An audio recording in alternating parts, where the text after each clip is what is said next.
Every luthier knows that bindings are the scariest part of the build. And I've had particular problems with them because I've chosen to make guitars with a curved back. Now, this is my first build. There's some problems with the bindings, of course. Not sure whether the camera will be able to pick it up, but yeah, you can see that there's a bit of a gap there and another one there. Yeah, you can probably see all the problems there, and yeah, there too. You can definitely see the gap there that I've had to fill. Yeah, lots of filling there. You can see some filling. There's some filling there too. Now that's looking pretty good.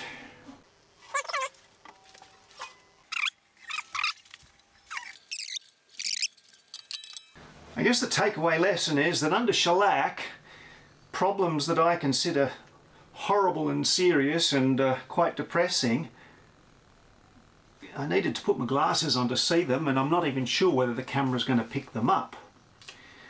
Spoiler alert, in this episode I try a new technique to try and get bindings under control. The bad news is that it didn't 100% solve the problem. The good news is that it made it a hell of a lot better.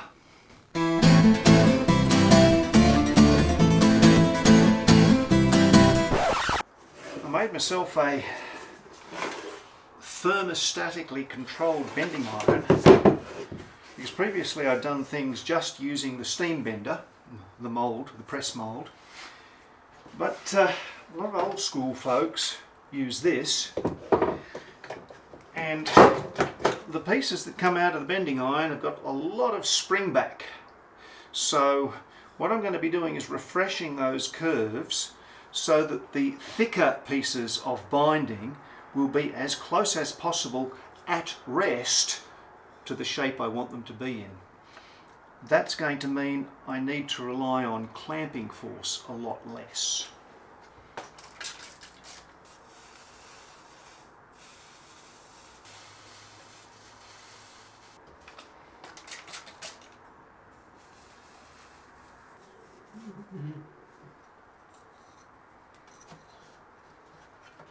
It's a lot closer, and that's going to mean that tape up, which is how we clamp, is going to pull out gaps a lot less. I broke one earlier, which is of course quite common. Let's see if I can make one from scratch using the old school method and not have to bring out the press bender.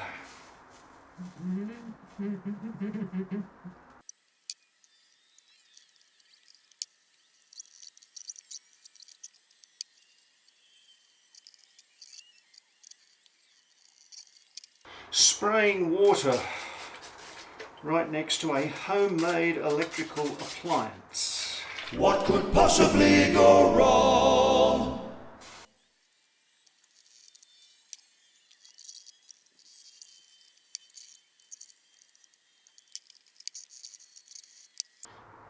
Well, that's not bad for a first attempt. Cutaway side has some more extreme curves.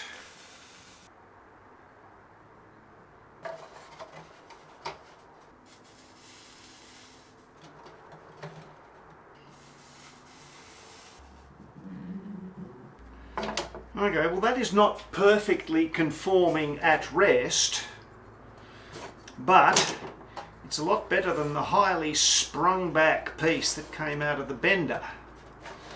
So I'm pleased with this idea.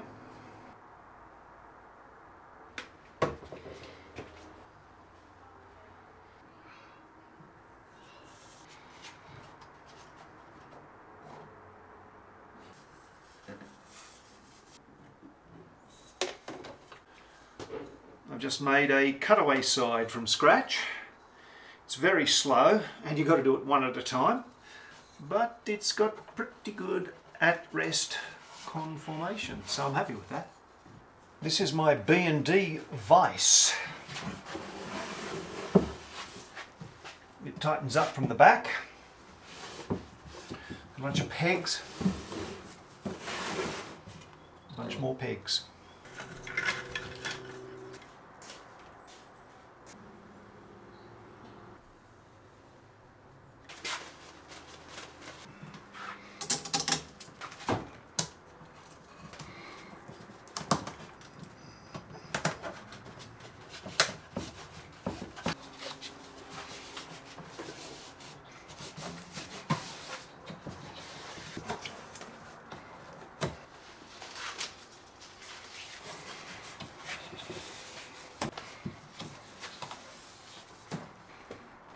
Now you know why I called it B&D. I've just done the same thing again on the cutaway side. The extra curves make it a little trickier to clamp with the elastic, but this is the easy part. And the reason it's the easy part is because the soundboard is flat. The back is curved. And when you take some bindings like this and bend them that way to accommodate the curve, this bit at the waist tilts inward at the bottom, opening a gap between the back and the bindings. Now, it turns out that on this build, deliberately, I have made the curve slightly less extreme than previous builds. And when I just kind of do a dry fit here, there's almost no gap at all, whereas previously it's been something I've wrestled with unendingly. The solution, I've noticed, has been to sand a little bevel just off that lower curve. But I think this time I'm just going to give that lip service, because the care that I took making these channels perfectly straight and the less extreme curvature means that this problem may have solved itself.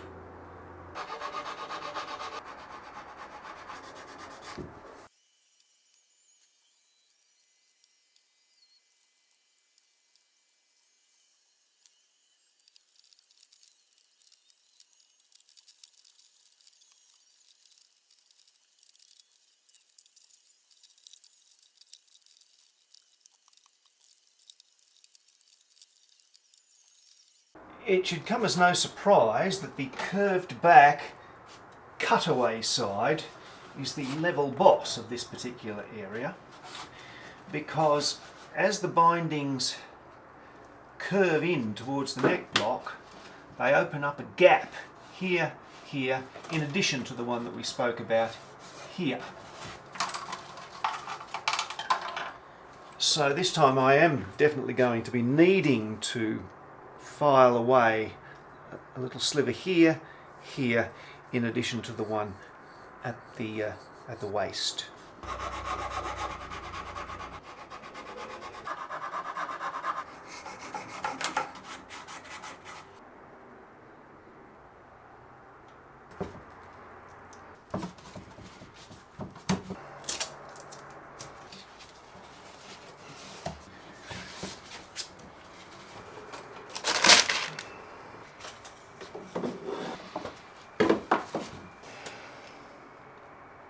So now we have all of the bindings on, and the next thing we need to do is scrape them flush.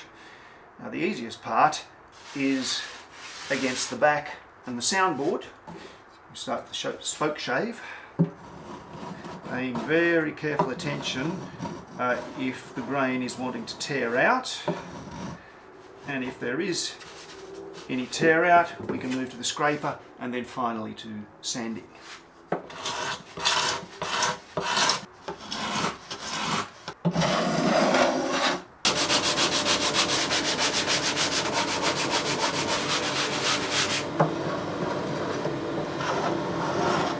Now that I've got the back and the top perfectly flat, or as close to perfect as I can manage, I can start to see how the accent layers are going to look, and I can also see some of the imperfections in my execution of gluing the bindings. So now we've got to move on to the sides, and we've got to scrape, sand, or somehow cut back all the bindings that are standing flush there. Now if I've done the job well, it'll be even all around the perimeter, and the appearance of the access layer will be also nice and smooth. Any problems, however, and we might have to take off a bit extra here, not so much here, and it might show. I'll wrap some tape around my Shinto saw rasp, and I'm using it very, very carefully and gingerly to knock off the really high spots. And not all the way down, because I'm going across grain, and that doesn't look very nice. Then it's back to conventional sanding. And when I remember it, scraping.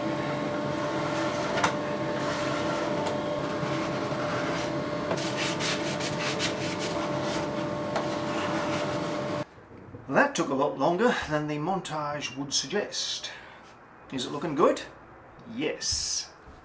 It's perfect? Not even close.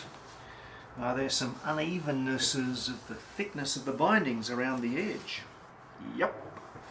Will they be less easy to see once I put a round over? Yep. Are there some voids that will need to be filled with filler and sawdust mixed with glue? Yep. Will they be easy to spot under shellac? Nope. Overall, the new practice of using that hot bending iron has made a huge difference. So the gaps around the edges that have plagued me have been much, much better. So I'm pretty happy with that. Wait a minute. Now I've got to do it all over again.